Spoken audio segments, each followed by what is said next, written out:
શ્રી સ્વામિનારાયણ ભગવાનની જય, અક્ષર પુરુષોત્તમ મહારાજની જય, ગુણાતીતાનંદ સ્વામી મહારાજની જય, પ્રમુખ સ્વામી મહારાજની જય, મહંત સ્વામી મહારાજની જય, પ્રમુખ સ્વામી મહારાજ શતાબ્દી મહોત્સવની જય, લંડન મંદિર રજત જયંતી મહોત્સવની જય. ગયા રવિવારથી આપણે નિષ્કુળાનંદ સ્વામી રચિત હરિસ્મૃતિ ગ્રંથનો લાભ લઈએ છીએ. આ હરિસ્મૃતિ ગ્રંથની અંદર પણ જુદી જુદી ચિંતામણી આવે છે. એમાંથી આપણે સ્વરૂપ ચિંતામણી કહેતા મહારાજનું સ્વરૂપ કેવું દિવ્ય સુંદર, એમને જે દર્શન કર્યા છે એનું વર્ણન કર્યું છે, એનો આપણે લાભ લેતા હતા. તો સૌ પ્રથમ તો આપણે ભગવાનના દર્શન જો સારી રીતે કરીએ પછી આપણે તેઓની સ્મૃતિ સારી રીતે કરી શકતા હોઈએ છીએ. મહારાજે પણ વચનામૃતની અંદર લખ્યું છે, અંત્યનું 25મું વચનામૃત, એમાં શ્રીજી મહારાજને પ્રશ્ન પૂછ્યો છે રાજબાઈએ કે ભગવાન તમે કેવા ગુણથી રાજી થાવ અને કેવા ગુણે કરીને તમે કુરાજી થાવ. તેમાં ઘણું બધું મહારાજે વર્ણન કર્યું છે. એમાં એક વાત મહારાજે આ દર્શનની પણ કરી છે કે ભગવાનના દર્શન કરતા હોય એમાં વચ્ચે કોઈક માણસ આવે, કૂતરું આવે અને જો આજુબાજુ જોવે તો મહારાજ કહે છે કે અમને ગમે નહીં, અમને રીસ ચડે. આવા શબ્દ પણ મહારાજે વાપર્યા છે. તો આપણે પહેલાં તો જ્યારે દર્શન કરીએ ત્યારે ખૂબ જ એકાગ્રતાથી ભગવાનની મૂર્તિને અંતરમાં ઉતારવાની હોય છે. અત્યારે તો આપણે દર્શન કરવા બેસીએ તો કંઈ આજુબાજુ કૂતરું આવે કે એવું કંઈ નડતું નથી, પણ વધારે આપણને શું નડે છે? આપણા ફોનની અંદર નોટિફિકેશન આવે, કંઈક અવાજ આવે, કોઈ રિંગ વાગે ને તરત આપણે દર્શન મૂકીને એમાં આપણું ધ્યાન જાય. તો જો પ્રથમ તો આપણે દર્શન સારી રીતે કરવાના છે. આપણા ગુરુહરિ પ્રમુખ સ્વામી મહારાજ એકવાર સારંગપુરની અંદર દર્શન કરતા હતા અને બાપા ઠાકોરજીના દર્શન કરતા હતા અને સંતો મહિમાથી સ્વામી બાપાના આમ ચરણ સ્પર્શ કરતા હતા. નીચે સંતો બેઠા હોય આજુબાજુ. તો બાપા ત્યારે તો કંઈ બોલ્યા નહીં, પણ પછી નારાયણ મુનિ સ્વામીને બોલાવીને બાપાએ વાત કરી કે તમે સંતોને વિનંતી કરજો કે હું જ્યારે ભગવાનના દર્શન કરું ત્યારે ચરણ સ્પર્શ ન કરે. તો જો બાપાને પણ દર્શન કરવાની અંદર કેટલી બધી એકાગ્રતા. તો નિષ્કુળાનંદ સ્વામી આપણને આ દર્શનની રીત શીખવાડે છે. તો મહારાજના ચરણાવિંદથી લઈને મુખારવિંદ સુધી એમને કેવા દર્શન કર્યા છે એનું વર્ણન તેઓ કરે છે. ગઈ સભામાં આપણે જોયેલું કે મહારાજના ચરણાવિંદના 16 ચિહ્નો એમનું એમને વર્ણન કરેલું. હવે આગળ આપણે સાંભળીશું. જમણે અંગૂઠે નખ માયનાથ નિરખ્યા છે, શોભે ઉર્ધ્વ રેખ એક ત્યાય નાથ નિરખ્યા છે, બેઉ પાવલિયા પુનીત નાથ નિરખ્યા છે, ચોટે આંગળીઓ જોઈ ચિત્ત નાથ નિરખ્યા છે, જેવી અરુણ કમળ ની કડી નાથ નિરખ્યા છે, એવી શોભે પગની આંગળી નાથ નિરખ્યા છે, નખ શ્રેણી તે મણી સમનાથ નિરખ્યા છે, ઉપડતા ને રૂડારમ્ય નાથ નિરખ્યા છે. નિષ્કુળાનંદ સ્વામી કહે છે કે મેં નાથને નિરખ્યા છે. કેવા? જમણે અંગૂઠે નખ માય, શોભે ઉર્ધ્વ રેખ એક ત્યાય. ભગવાનના જમણા પગના અંગૂઠાની વાત કરી. બેઉ પાવલિયા પુનીત, ચોટે આંગળીઓ જોઈ ચિત્ત. ભગવાનના 2 પાવલિયા કહેતા 2 ચરણ એવા સુંદર છે, એમની આંગળીઓ જોઈને મારું ચિત્ત એમાં ચોંટી જાય છે. જેવી અરુણ કમળની કડી એવી શોભે પગની આંગળી. ભગવાનના પગની આંગળીઓ કેવી કોમળ અને સુંદર છે, જેમ કમળ હોય લાલ રંગનું, એવી સુંદર ભગવાનની આંગળીઓ શોભે છે. નખ શ્રેણી તે મણિસમ. ભગવાનના નખની પંક્તિ, નખની હાર, ભગવાનના પગના નખ એ મણિ જેવા સુંદર, ઉપડતા અને રૂડારમ્ય. આમ ઉપડતા અને સુંદર એવા ભગવાનના ચરણાવિંદના નખ છે. તો જો આ ભગવાનની મૂર્તિના દર્શન નિષ્કુળાનંદ સ્વામી કેવી સુંદર રીતે કરી રહ્યા છે. વહાલા તારે નખની અરુણતા જોઈ, શશી કળા ક્ષીણ છે, એવું પણ આપણે ચેષ્ટાની અંદર પણ ગાતા હોઈએ છીએ.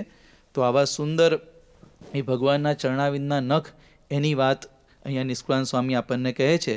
પરમ પૂજ્ય પ્રમુખ સ્વામી મહારાજના પણ નખની સ્મૃતિ આપણે કરીએ. યોગીચરણ સ્વામી એક વખત સ્વામી બાપાને વાત કરી કે બાપા આપ છો ને એકદમ સ્યોર ફૂટેડ, કોઈ દિવસ તમને ઠેસ વાગતી નથી, ક્યારેય તમને ચાલતા ચાલતા આમ ઠોકર વાગી નથી, એવા આપ છો. પણ એક વખત એલેની અંદર આપ આવતા હતા અને એક કિશોર બારણું પકડીને ઊભો હતો અને આપ નજીક આવ્યા અને એને એકદમ પ્રેમ આવી ગયો અને એકદમ આપના દર્શન કરવા આમ ધસી આવ્યો. એમાં પેલું સ્પ્રિંગવાળું બારણું હતું એ છટક્યું અને આપના પગના નખની અંદર આપને ઈજા થયેલી, વાગેલું. એક વખત આપને આવી રીતે વાગેલું, બાપાનો નખ પણ આમ કાળો કાળો થઈ ગયેલો અને ઘણું બધું લોહી પણ તે વખતે બાપાને નીકળેલું. તો એક નખની સ્મૃતિ, આ બહુ સારી સ્મૃતિ નથી પણ આપણને એક વિશેષ સ્મૃતિ થાય એના માટે એક પ્રસંગ આપણે જોયો. હમણાં અહીંયા આપણે બાપાનું જીવનચરિત્ર વાંચીએ છીએ, એમાં પણ સુંદર પ્રસંગ આવ્યો. 1974માં બાપા ગાડીમાં ઉતારેથી સભામાં આવતા હતા અને સમય બચાવવા બાપાએ ગાડીમાં જ નખ કાપી લીધા, હાથના નખ, પગના નખ. તે વખતે ગાડીમાં રાજેન્દ્ર નામનો એક યુવક હતો. એને થયું કે આ નખ આપણે પ્રસાદીના લઈ લઈએ. એને શોધ્યું, ઘણી તપાસ કરી પણ એને નખ મળ્યા નહીં.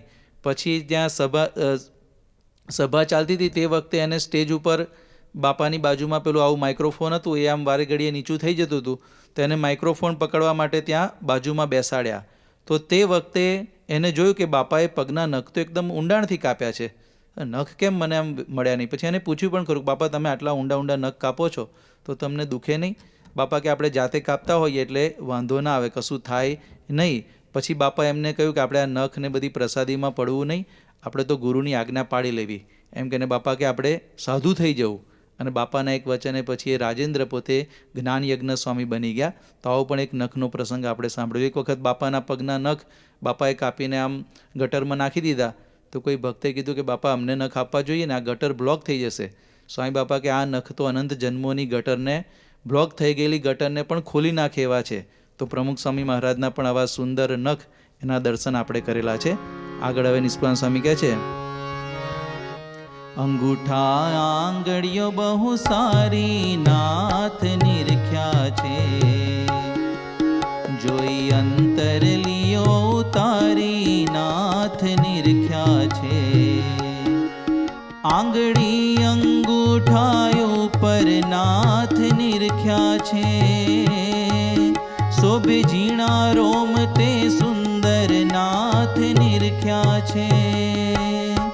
ફણા તણા લાક તે જોઈ નાથ નિરખ્યા છે, શોભે ઘૂંટી ઘણું દોઈ નાથ નિરખ્યા છે. ગોળ રંગ ચોળ બે પેની નાથ નિરખ્યા છે, શું હું કહું શોભા તેની નાથ નિરખ્યા છે.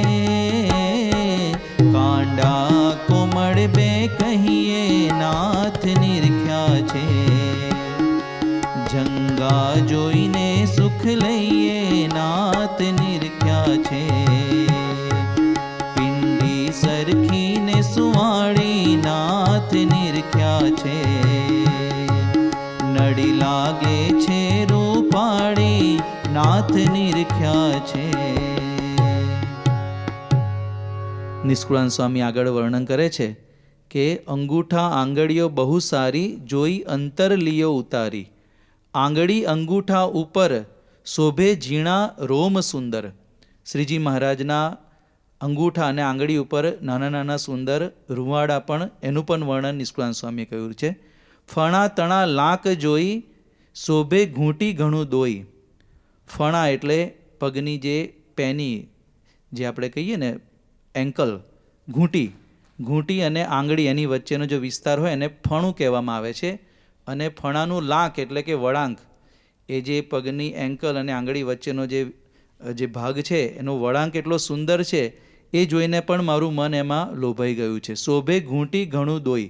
બંને જે ઘૂંટી કહેતા બંને એન્કલ, એ પણ ભગવાનના ખૂબ જ સુંદર શોભે છે. ગોળ રંગચોળ બે પેની, પેની એટલે એડી, હીલ આપણે કહીએ ને, તો એ પણ ખૂબ જ સુંદર ભગવાનની શોભે છે. શું કહું શોભા તેની, કાંડા કોમળ બે કહીએ, જંગા જોઈને સુખ લઈએ. કાંડું એટલે જેમ હાથનું કાંડું હોય એમ પગને પણ, જ્યાંથી પગનો પંજો આપણો હલતો હોય છે એને પણ પગનું કાંડું કહેવામાં આવે છે. જંગા જોઈને સુખ લઈએ. જંગા એટલે થાઈ, સાથળ, એનું પણ વર્ણન, એના પણ દર્શન એમને સુંદર કર્યા છે. પિંડી સરખીને સુવાળી નડી લાગે છે રૂપાળી. પિંડી એટલે જે આપણા ઘૂંટણથી નીચેનો પગ છે એનો પાછળનો ભાગ, કાફ આપણે કહીએ છીએ, એ પણ ભગવાનની પિંડી પણ એકદમ સુહાળી અને સરખી છે, નળી એટલે આગળનો ભાગ, જે કાફનો આગળનો ભાગ એ પણ ખૂબ જ રૂપાળો લાગે છે. તો ભગવાનના પગના આવા સુંદર દર્શન અહીંયા નિષ્કુળાનંદ સ્વામીએ કર્યા છે. એનું સુંદર વર્ણન અહીંયા કર્યું છે. શ્રીજી મહારાજના પગ ચરણાવિંદ કેવા હરિચરિત્રામૃત સાગરની અંદર વર્ણન આવે છે કે ઝીણાભાઈ દરબાર એક વખત મહારાજના ચરણાવિંદ ઉપર ચંદનની અર્ચા કરી, પછી પગ ઉપર કરી, પગના તળિયા ઉપર કરી, પછી મહારાજને કહ્યું કે મહારાજ તમારા ચરણાવિંદ મને છાતીમાં તમે આપો, અને મહારાજ એમની છાતીની અંદર ચરણાવિંદ આપ્યા, અને મહારાજના જે ચરણના ચિહ્નો એ પણ ત્યાં એમને સુંદર દર્શન થયા. તો એવું સુંદર વર્ણન આવે છે. ભગવાનના ચરણાવિંદ, ભગવાનની ચાલ પણ કેટલી મોહક હશે. એક વખત મહારાજ આવી રીતે વિચરણ કરતાં કરતાં મેમકા ગામની અંદર સંવત 1860ની સાલમાં પધારેલા. તે વખતે ત્યાંના જે અજાભાઈ પટેલ એ પોતે એક ખૂબ જ એવા યુવાન અને કવિરાજ ગજા ગઢવી એમને લઈને ત્યાં આવ્યા, અને એમને કહ્યું કે અમારા સ્વામિનારાયણ ભગવાન આવ્યા છે, તમે દર્શન કરવા માટે આવો. હવે અમને તો કંઈ સત્સંગ હતો નહીં, પોતે બહુ બુદ્ધિશાળી મોટા કવિરાજ હતા, એમને કુતૂહલતાથી આવ્યા કે આ કોણ છે સ્વામિનારાયણ, ચાલો જોવા તો જઈએ. તે વખતે મહારાજ આમ નદીમાં સ્નાન કરીને આવતા હતા, અને શ્રીજી મહારાજની સુંદર ચાલ જોઈને એ મહારાજના સ્વરૂપમાં લોભાઈ ગયા. એટલા બધા લોભાઈ ગયા કે મહારાજને સમર્પિત થઈ ગયા, પોતે સાધુ બની ગયા પૂર્ણાનંદ સ્વામી. અને મહારાજની ચાલ ઉપર એમને પણ ખૂબ જ સુંદર એવા કીર્તનો પણ લખ્યા છે. આપણે પણ મહારાજની ચાલના પણ એવા ભજનો સાંભળ્યા છે, દેખોરી સખી હમરે પિયાજી કી ચાલ વગેરે વગેરે. તો શ્રીજી મહારાજના ચરણાવિંદનું આવું સુંદર વર્ણન, અને ભગવાનની પિંડી એ પણ કેવી કોમળ અને સુંદર, એનું પણ વર્ણન કર્યું છે. બાપાની પણ પિંડીના દર્શન, ચરણાવિંદના દર્શન આપણને ઘણીવાર બાપા દંડવત કરતા હોય ઠાકોરજી આગળ, અને આજુબાજુમાં આપણે બેઠા હોય ત્યારે થાય. સ્વામી બાપા નદીમાં સ્નાન કરે, ઉતાવળી નદીમાં જળજલની વખતે, ત્યારે પણ આમ કછોટો વાર્યો હોય ત્યારે પણ આપણને બાપાના ચરણાવિંદના ઘૂંટણના બધા દર્શન થાય. તો એવી સ્વામી બાપાની પણ ઘણી આપણે સ્મૃતિ કરેલી છે. બાપાની પિંડીની સ્મૃતિ કરાવે એવો એક પ્રસંગ 2001ની સાલમાં પ્રમુખ સ્વામી મહારાજ અમદાવાદની અંદર હતા, અને મણિનગરની અંદર આપણું મંદિર બનવાનું હતું. એની જમીન ઉપર વિધિ હતી, એની એક સભા હતી. બાપા ત્યાં પધાર્યા, જમીન પર વિધિ કરી, પછી સભા માટે પ્રમુખ સ્વામી મહારાજ ત્યાં મંચ ઉપર જતા હતા. તો મંચ ઉપર જતાં પહેલાં કેટલાક મહેમાનો ત્યાં આવેલા, નરહરિભાઈ, અમીનને વગેરે. તો એ બધાને મળવા બાપા ઊભા રહ્યા, અને 10-15 જણને મળ્યા, અને સ્વામી સ્ટેજ ઉપર પહોંચ્યા. હવે બાપા આ લોકોને મળવા માટે જ્યાં ઊભા હતા ત્યાં જ કીડીઓનું દર હતું, લાલ કીડી જે આવે, હવે એનું દર હતું, ને બાપાના પગ ઉપર બધી કીડી ચડી ગઈ.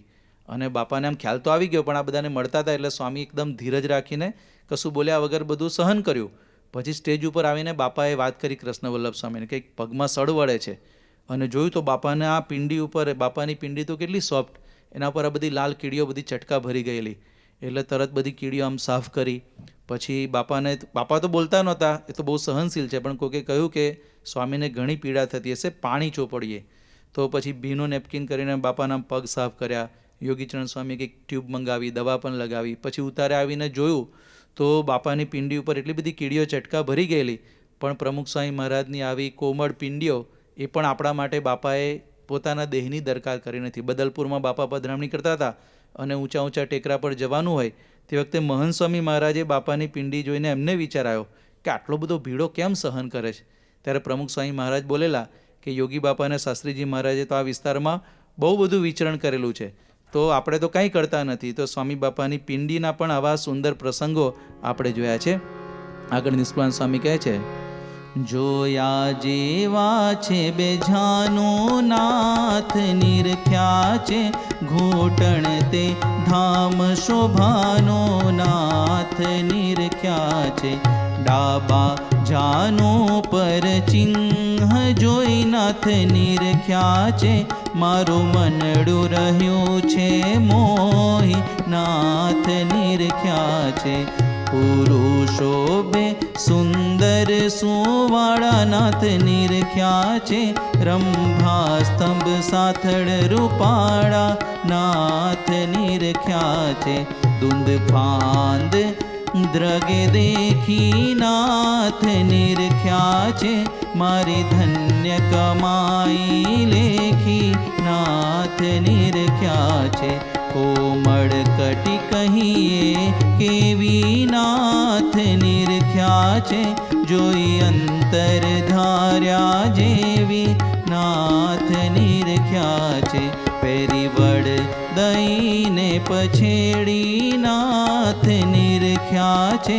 મારું મન બાંધ્યાની બેડી નાથ નિરખ્યા છે. આગળ નિષ્કુળાનંદ સ્વામી વર્ણન કરે છે કે જોયા જેવા છે બે જાનું, એટલે કે ભગવાનના આવી રીતે સાથળ અને પિંડી એની વચ્ચેનો જે પાછળનો ભાગ એ પણ જોયા જેવા છે. ઘૂંટણ તે ધામ શોભાનું, મહારાજના ઘૂંટણ કહેતા ની એ તો શોભાનું ધામ છે. ડાબા જાનું પર ચિહ્ન જોઈ મારું મનડું રહ્યું છે મોઈ. ઉરુ શોભે સુંદર સુવાળા, ઉરુ એટલે સાથળ. રંભા સ્તંભ સાથળ રૂપાળા. રંભા એટલે કે કેળનું જે થડ હોય, કેળનું ઝાડ, તો એ કેળના ઝાડનું જે થડ હોય એના જેવા આવી રીતે ભગવાનના સાથળ છે.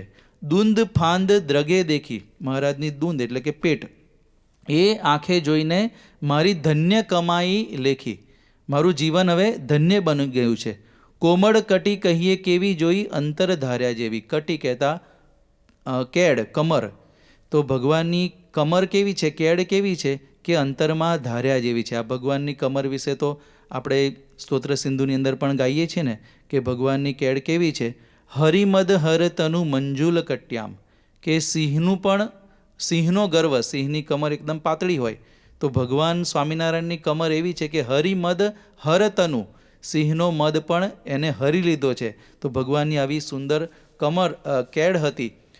પેરી વડ દઈ પછેડી નાથ મારું મન બાંધ્યાની બેડી. ભગવાન જ્યારે આમ કેડ ઉપર ધોતિયું પહેરે ત્યારે આમ જે ઓટી વાળે ને એનું સુંદર વર્ણન અહીંયા નિષ્કુળાનંદ સ્વામીએ કર્યું છે. તો ભગવાનના ઉદરનું વર્ણન, કમળનું વર્ણન અહીંયા નિષ્કુળાનંદ સ્વામી કરે છે. તો ભગવાનનું ઉદર હરિચરિત્રામૃત સાગરની અંદર એવું વર્ણન આવે છે કે શ્રીજી મહારાજને જમ્યા પછી પોતાના ઉદર ઉપર હાથ ફેરવવાની પણ ટેવ હતી. પોતે તો ભગવાન હતા પણ જ્ઞાતિએ કરીને પોતે બ્રાહ્મણ કુળની અંદર જન્મ ધારણ કરેલો, તો મહારાજને આ પ્રકારની એક ટેવ હતી કે જમ્યા બાદ ભગવાન પોતાના ઉદર ઉપર હાથ ફેરવતા. પ્રમુખ સ્વામી મહારાજના પણ ઉદરના આપણે અલૌકિક દર્શન કરેલા છે. સ્વામી બાપાને જ્યારે સંતો હસાવે, કૃષ્ણપ્રિય સ્વામી હોય કે બીજા કોઈક એવા હરિભક્તો, ત્યારે બાપા જ્યારે હસે ને ત્યારે સ્વામી બાપાનું પેટ, ઉદર, એના એટલા સુંદર દર્શન આપણને થતા કે સ્વામી બાપાનું પેટ એકદમ આમ હલે અને બાપા એકદમ ખડખડાટ હસે, તેવા પણ આપણે પ્રમુખ સ્વામી મહારાજના દર્શન કરેલા છે. અને પ્રમુખ સ્વામી મહારાજનું તો ઉદર કેવું કે એમના ઉદરની અંદર હજારો લાખો હરિભક્તોની વાતો એમાં સમાઈ ગઈ. પણ કોઈ દિવસ બાપાનું પેટ આપણા પેટની અંદર છે ને વાત ના સમાય. કોઈકની વાત આપણે સાંભળી હોય ને તો આપણને તરત બીજાને કહી દઈએ, પણ પ્રમુખ સ્વામી મહારાજનું ઉદર તો એટલું વિશાળ હતું કે લાખો હરિભક્તો બાપા આગળ નિષ્કપટ થયા હશે કે પોતાની ભૂલની વાત કરી હશે, પણ પ્રમુખ સ્વામી મહારાજના પેટમાંથી કોઈ દિવસ કોઈની વાત ક્યારેય નીકળે નહીં. તો એવું પ્રમુખ સ્વામી મહારાજનું સુંદર અને દિવ્ય ઉદર, એના પણ દર્શન આપણે કર્યા છે. મહંત સ્વામી મહારાજના ઉદરના પણ આપણે દર્શન કર્યા છે. મહંત સ્વામી મહારાજ તો એકદમ તપસ્વી, એટલે એમનું પેટ તો આપણે જોયું છે. એક વખત સ્વામીને પૂછ્યું મહંત સ્વામી મહારાજને કે અમુક ઉંમર થાય ને તો બધાનું પેટ આમ થોડું બહાર આવી જાય, તમારું પેટ કોઈ દિવસ બહાર ના આવ્યું? તો મહંત સ્વામી મહારાજ કે બહાર આવ્યું નહીં, આવવા દીધું નથી. એટલી બધું એમને આમ પોતે ઉપવાસી, એટલા બધા સંયમવાળા. તો મહંત સ્વામી મહારાજના પણ આવા ઉદરના આપણે દર્શન કર્યા છે. તો નિષ્કુળાનંદ સ્વામીએ ચરણાવીનથી લઈ અને ઉદર સુધીનું વર્ણન કર્યું. આગળ નિષ્કુળાનંદ સ્વામી લખે છે, ઊંડી નાભી ગોળ ગંભીર નાથ નિરખ્યા છે. જોઈ જીવ ધરે છે ધીર નાથ નિરખ્યા છે. પેટ રૂડું ને રૂપાળું નાથ નિરખ્યા છે. પીપળ પાન સમો સુવાળું નાથ નિરખ્યા છે. ત્રિવડી પડે છે જો તેમાં નાથ નિરખ્યા છે. પોયણ સમસિત સુખ જેમાં નાથ નિરખ્યા છે. નળ નિરખી મોહ્યું મન નાથ નિરખ્યા છે. શુભ સુંદર શ્યામ તન નાથ નિરખ્યા છે. નિષ્કુળાનંદ સ્વામી આગળ વર્ણન કરે છે કે ઊંડી નાભી ગોળ ગંભીર જોઈ જીવ ધરે છે ધીર. પેટ રૂડું ને રૂપાળું પીપળ પાન સમ સુવાળું. ભગવાનની નાભીનું વર્ણન કર્યું, ભગવાનના ઉદર, ભગવાનનું પેટ પીપળના પાન જેવું સુંવાળું, તેમાં ત્રિવડી પડે છે. ભગવાનના પેટની અંદર આવી રીતે 3 વડ પડતા એનું પણ સુંદર વર્ણન નિષ્કુળાનંદ સ્વામીએ કર્યું છે. તો નિષ્કુળાનંદ સ્વામી આવી રીતે મહારાજની મૂર્તિનું ચરણાવિંદથી લઈ અને આગળ ઉપર વર્ણન કરે છે. તો આપણે પણ ભગવાનના દર્શન જ્યારે જ્યારે કરીએ તો આવી રીતે ખૂબ જ એકાગ્રતાથી સુંદર રીતે ભગવાનના એક એક અંગના દર્શન કરી અને મહારાજની મૂર્તિને આપણા અંતરમાં ઉતારીએ, એ જ આજના દિવસે ભગવાનના ચરણોમાં પ્રાર્થના. શ્રી સ્વામિનારાયણ ભગવાનની જય.